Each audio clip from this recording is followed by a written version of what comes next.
And నా రాజేంద్ర ప్రసాద్ గారిని మాట్లాడాల్సిందిగా కోరుకుంటున్నాము. ఇదేంటమ్మా అంత సింపుల్గా చెప్పావు? టైము. సభా సరస్వతికి నమస్కారం. నా ప్రాణానికి ప్రాణమైన తెలుగు ప్రేక్షక దేవుళ్ళందరికీ నమస్కరిస్తూ, నన్ను 48 సంవత్సరాలుగా సినిమా ఇండస్ట్రీలోనే ఉండడానికి కారణమైనటువంటి నా ప్రెస్ సోదరులందరికీ హాయ్ హాయ్ చెప్తూ, ఎందుకంటే అంత బ్యాచ్ మారిపోయింది, యంగ్స్టర్స్ వచ్చేసారు ఎక్కువ. ఇట్టండి ముసలోడు ఎవడు తప్ప 30 ఏళ్ళ నుంచి కలిసే ఉన్నాం లేరా మనం. ఇవాళ యాక్చువల్గా భలే అవకాశం దొరికింది. నా స్వామి రంగ ఇంతకాలానికి మా స్వామి దొరికాడు. ఈయన స్వామి స్వామి అని పిలిచేవాళ్ళం. ఫ్లాష్ బ్యాక్లు ఏం గుర్తులేవా? సినిమా ఇండస్ట్రీలో అనేక మంది హీరోలు అవ్వడానికి అద్భుతమైన కేవలం మ్యూజిక్తో పెద్ద పెద్ద హీరో రజనీకాంత్, కమల్ హాసన్, రాజేంద్ర ప్రసాద్ ఎవడెవడు అందరినీ హీరోలను చేసి పారేసింది ఆయన. జస్ట్ మ్యూజిక్తో. గుర్తులేదా? నా ఫస్ట్ హీరోయిన్ సినిమా ఆడకపోయినా ఈనాటికి మర్చిపోలేని గోపెమ్మ చేతిలో గోరుముద్ద, రాధమ్మ చేతిలో వెన్న ముద్ద, రామోజీ ఫిల్మ్ సిటీ వారు తయారు చేసిన దాంట్లో నేను హీరోగా యాక్ట్ చేశాను. కానీ ఆ పాటలు అజరామరం. సరే, ఆయన కోపం వచ్చింది. ఏంట్రా నేను ఇంత కష్టపడి చేస్తే ఈ సినిమా సరిగ్గా ఆడలేదంటారా?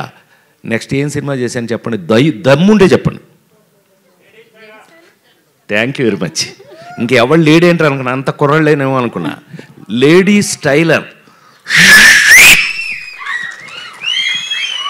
నా జన్మలో ఈ రోజున వారి ముందు చెప్తున్నాను నేను, నాకు అవకాశం దొరికింది అందుకని చెప్తున్నా. ఈ అవకాశం ఆయనతో రాదు మాకెప్పుడు. కానీ వాళ్ళు చెప్తున్నా, సార్ ప్రేమించి పెళ్ళాడు సినిమా తర్వాత ఆత్మహత్య చేసుకుందాం అనుకున్న నేను, అంతకుముందు డబ్బింగ్లు చెప్పేవాడిని, డబ్బులు వచ్చాయి, డబ్బింగ్ డబ్బులతో మద్రాసులో ఇల్లు కట్టే. యాక్టింగు ఆ సినిమా అంతగా ఆడకపోవటం వల్ల హీరో అయ్యి ఏమీ కలగపోయింది. అంటే do or die. Ladies tailor సినిమా కనుక ఆడకపోతే దండేసి దండం పెట్టేవాళ్ళు ఇప్పటికి. సో రాజేంద్ర ప్రసాద్ లేడు. లేడీస్ టైలర్ సినిమా ఒకే ఒక ఎక్స్పీరియన్స్ చెప్పేసి ఆపేస్తాను. Sorry, I'll take another 3-4 minutes. Lawyer Suhasini అని ఒక సినిమా యాక్ట్ చేసాం. మా వంశీ సంగతి మీ అందరికీ తెలుసు కదా. ఇప్పుడు వంశీ సంగతి ఇక్కడ ఎందుకు లేండి, ట్రస్ట్ పూర్తి. వంశీ పత్తి పేసునున్న మొత్తం పోచి ఎల్లరికీ తెలియం. సో వాడు నాకు ఆల్రెడీ కొత్త విలన్ని పెట్టి అతను నేను ఫైటింగ్ చేస్తుంటే కొట్టుకోండి అని షార్ట్ కంటిన్యూ చేశాడు. వాడు ఎరగొట్టి నన్ను సైకిల్ మధ్యలో కాలేసి తొక్కేసి కాలు ఇరిగిపోయింది, ఫ్రాక్చరు. అయితే వంశీ వచ్చాడు మా ఇంటికి. వస్తే మనమేమో మంచి కట్టు, 2 చెక్కలు ఈ టైప్లో ఉన్నాం ఇంట్లో ఉంటే, ఏమండి బయలండి మన స్వామి పిలుస్తున్నాడు. స్వామి? ఎవరు స్వామి? మన స్వామి అండి. ఓ ఇళయరాజా గారు. ఏంటంటే వాడిని తీసుకొస్తే రీ రికార్డింగ్ చేస్తాను లేకపోతే చేయనని డబుల్ పాజిటివ్ చూశారండి ఇప్పుడే.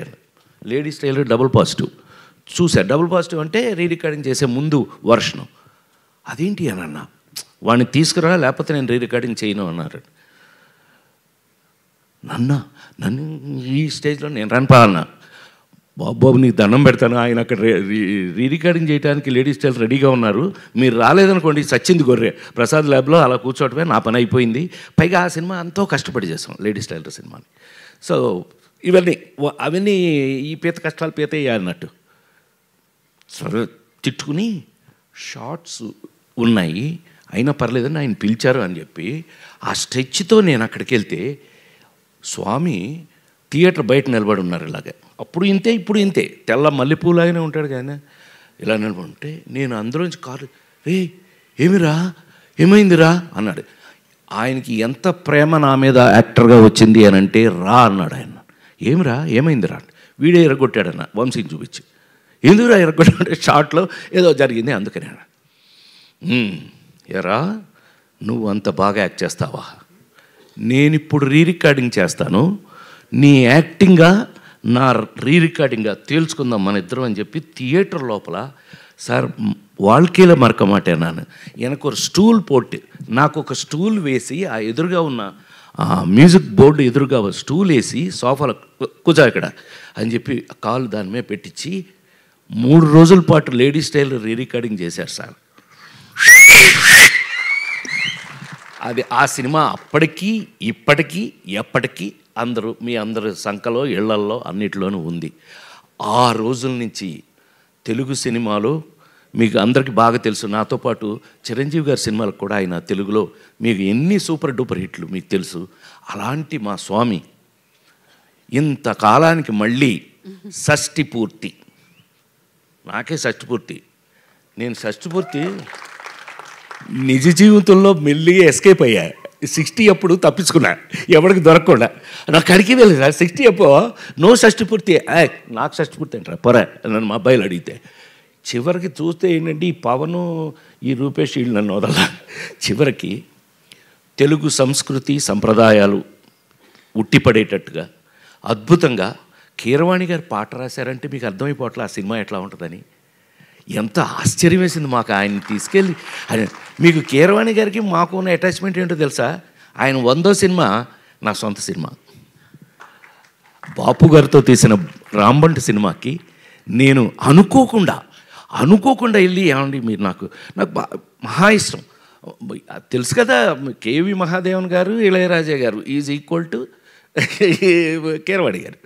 సో ఆయన తీసుకెళ్ళి పెడితే అనుకోకుండా ఇది బాపు గారితో సినిమా అండి అని అంటే, అబ్బా థ్యాంక్ యూ నాకో మంచి అవకాశం ఇచ్చారని. ఆయన నాతో అంటే ఏంటి సార్ భలే చెప్తారంటే, ఇలా కాంబినేషన్లో వారితో నేను 100వ సినిమా నా సొంత సినిమా చేయటం జరిగింది. అదొక అదృష్టం. సూపర్ డూపర్ హిట్స్ పాటలు అవి చేసాం. సో ఈవేళ ఈ విధంగా కలుసుకోవటం నాకైతే ఒళ్ళంతా రూపేష్ చెప్పినట్టుగానే 48 సంవత్సరాల సినిమాలు యాక్ట్ చేస్తున్నా కొన్ని ఎక్సైట్మెంట్లు మనం మారలేవు నాయన. కొన్ని ఎక్సైట్మెంట్ జీవితకాలం భగవంతుడు అంతే, భగవంతుడు ఇచ్చిన వరాలు సార్.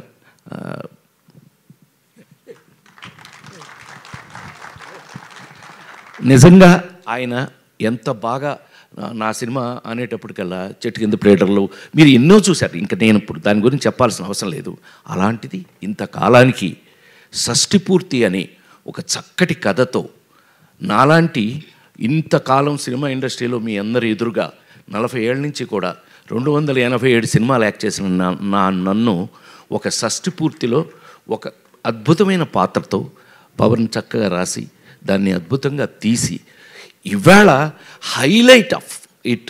మామూలుగా దాని మీద మీకు గౌరవం వినగానే రావడానికి కారణమే అమూలందైన బొమ్మ ఇసై జ్ఞాని ఇళయరాజా. ఏమండి ఆయన పాట రాయటం నేనైతే ఆశ్చర్యపోయాను సార్. నిజంగా మీ పాట విని ఏంటి ఆయనే రాశారంటే, అరగంటలో రాశాడు మా చైతన్యకి నాకు లింక్ తెలుసు కదా, ఆ నలుగురు జన్మలో ఎవరో మర్చిపోలేని తెలుగు సినిమా. చైతన్య అదేంటి అని అంటే, అవునండి కూర్చొని రాశాడు ఆయన. అందులో ఇళయరాజా గారు అనగానే ఒళ్ళు గగురు ఆయనకి ఊపు వచ్చేసిందండి, రాశాడు. ఎంత అద్భుతం అండి. వీటన్నిటికీ మించి మాకు ఈ సినిమా చూస్తుంటేనే మీకు పెయింటింగ్ వేసినట్టుగా ఉంటుంది. పద్మశ్రీ తోట తరణి అన్నయ్య, ఈ అన్నయ్య మేమంతా బ్యాచ్లండి, మేమంతా బాగా చెప్పలే. ఫ్లాష్ బ్యాక్ ఎందుకు చెప్తాను చెప్పను, మనం ఏవేంలో అట్లు అల్లరి చేసినంత చెప్తానండి. ఏవేం బ్యాచ్ సార్ ఇదెల్లా పెరియ బ్యాచ్. మేమంతా అన్నయ్య మంచిగా లేరారా బాబు, అంతా కలిసి ఇన్ని సంవత్సరాల నుంచి పనిచేస్తూ వాళ్ళ దగ్గర నాకున్న చనువు. ఈ సినిమా చూస్తే మీకు ఒక పెయింటింగ్ లాగా ఉంటుంది. అంత కారణం అన్నయ్య, ఆయన్ని తెచ్చుకున్నాం. ఎస్ అఫ్ కోర్స్ కెమెరా లేకపోతే నువ్వు నీ వర్క్ వాల్యూ తెలియాలంటే అక్కడే కదా. సో ఇన్ని క్వాలిటీస్తో రేపు మీకు రిలీజ్ కాబోయే ఈ సినిమా ఒక తెలుగు సినిమాకు కావలసినటువంటి అన్ని వాల్యూస్ ఉన్నాయని, అందులో మనం మిస్ కాకుండా ఇలాంటి లెజెండ్స్ని మనం పెట్టుకుని మళ్ళీ మన పాత రోజులు గుర్తు చేసుకున్నట్టుగా అనిపిస్తుంది నాకు. ఇంకా మీ ముందు పనిచేస్తున్నాను కాబట్టి నేను ఇంకా మీ అందరి ముందు కళాకారుడిగా చాలా కాలం ఉండాలంటే ఇలాంటి సినిమాల వల్లే అని మరొక్కసారి మనవి చేస్తూ, ఈ అవకాశం నాకు ఇచ్చిన ప్రతి ఒక్కరికి కూడా పేరున కృతజ్ఞతలు తెలియజేస్తూ, ఇళయరాజా గారు ఇంకా ఇంకొక 100 సినిమాలు చేయాలని నేను అనుకుంటున్నాను. ఆయన చేసేస్తారు. ఆయన అసలు మీరు ఆయన చూస్తే లోపలికి వెళ్తే, థియేటర్ లోపలికి వెళ్తే రానివ్వరు, కానీ వెళ్తే చచ్చారే, ఉచ్చబోసేయడమే మీ పని. ఇప్పటికీ అలాగే పనిచేస్తున్నారు ఆయన. కొన్ని ఎందుకని కొంతమంది అంతేనేమో, ఇంకా వాళ్ళు మనమేం మార్చలేము.